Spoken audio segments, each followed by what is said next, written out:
Good morning, Salado Youth families, anyone else who is watching, whether you're watching this Sunday morning or Sunday afternoon or some other time. We're glad that you are here with us for worship and following along this morning. So I want to tell a story today that doesn't exactly make me look good, but it is what it is.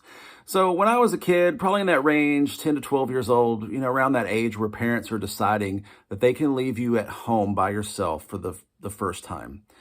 And I think if my memory serves that this was the first time that my parents had allowed me to do this, was to stay at home while they went and ran a few errands.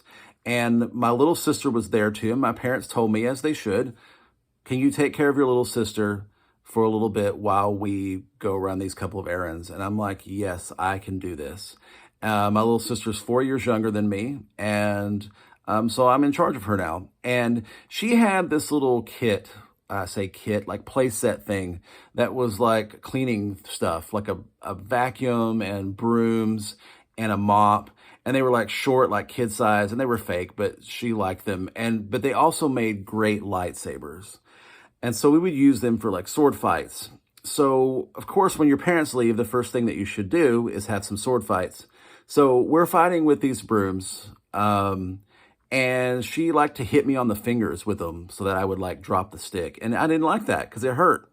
But she kept doing it and doing it. She kept hitting me. I kept telling her, don't do that. Please don't do that. She kept hitting me.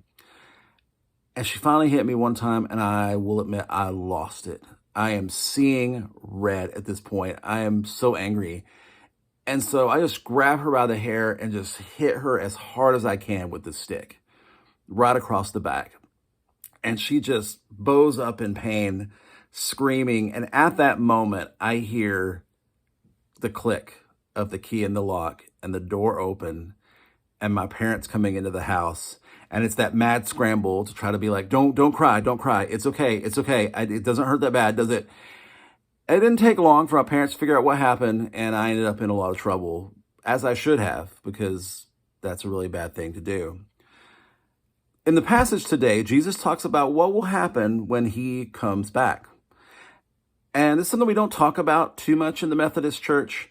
Some churches talk about it a lot. The church I grew up in talked about it a lot. It was a constant thing to think about the second coming of Jesus and when that's going to be and which president is the Antichrist and what world event is going to bring in the apocalypse and the end of the world and when Jesus is going to come back. It was a huge thing.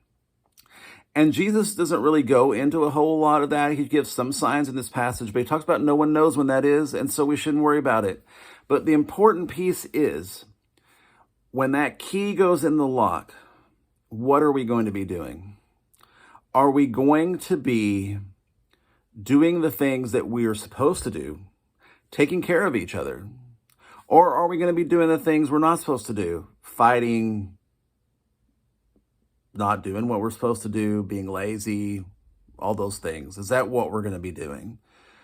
What will please God? That's really what it's about. Being watchful as a Christian is about doing what God has asked us to do. And we've all been given a charge as Christians that we are ministers in this world. We are Christ's hands and feet in this world. So when Jesus comes back someday, how are we watchful? How are we doing the things that he asked us to do? Because being a Christian doesn't just happen magically. While we believe we don't get our salvation by works, it's God's grace and work in our lives that we respond to. We do believe that we have to work out our salvation, that we have to maintain our relationship with God. This is all throughout the Bible. This is what we should do. And are we doing it? It's as simple as that. Being watchful is not so much about trying to figure out when, but what are we doing?